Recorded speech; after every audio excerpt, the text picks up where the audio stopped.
not just the party line, is it? I've stood at the border myself. I've seen your airstrikes on apartment buildings. You have the capability to cause utter devastation to the people of Gaza City. That's what's happened tonight. The real fact of it is, whatever is the cause of this, it might be too late. The touch paper has already been lit. Do you understand that? But if the paper is being lit, to use your metaphor, by a lie, by Hamas propaganda, blaming Israel for something that it didn't do, surely you should be saying that.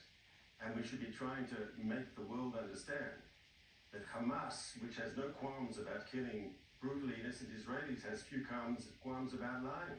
Why would they admit that it was a terrorist missile that killed their own people? Of course, blame Israel. But it's our job, and I would say it's your job in the media, to get to the truth and not to parrot just the Hamas position. Israel is responsible for everything that goes wrong. I mean, obviously Hamas will say that.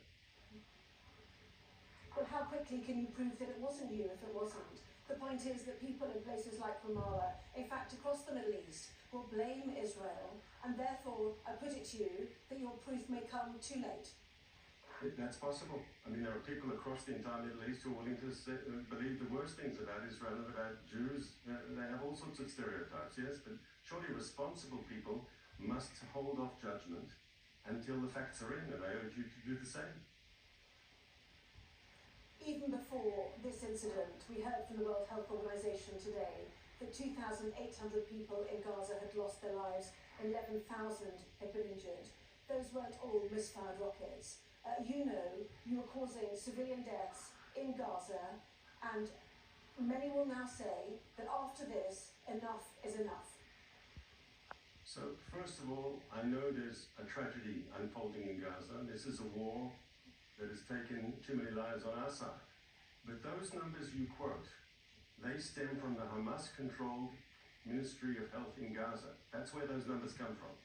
How many of those were combatants? If you tell me that all those 2,000 were Hamas combatants, I'd say to you, good, that's who we want to kill. But of course, the Hamas Ministry of Health isn't telling you how many were combatants and how many were civilians. And of course, they're telling you, their impression is, oh, they're all innocent people. No. You have to be skeptical. This is a regime, a Hamas regime, that just a week ago, you saw the sort of brutality it's capable of doing, and yet you're believing its press releases. Can the US President still come tomorrow? I see you've just put out a media note about the timings of his meetings with Mr. Netanyahu. It's best he doesn't come, isn't it? I disagree. I disagree, and it's not just he's coming. Your Prime Minister, the British Prime Minister is supposed to come, the French President is supposed to come, the German Chancellor was here today, and the truth is the world has been outraged, not by Hamas propaganda, but by Hamas's actions. The world has been outraged by the brutal massacre of innocent people on October 7th. The world has been outraged by the beheadings, by the ISIS-type violence, by the lining up of people and shooting them in pits, the murdering of babies, the kidnapping of some 200 people and abducting them back to the that is the true story here, not Hamas's propaganda and this sort of false equivalence between a democratic society that is defending itself from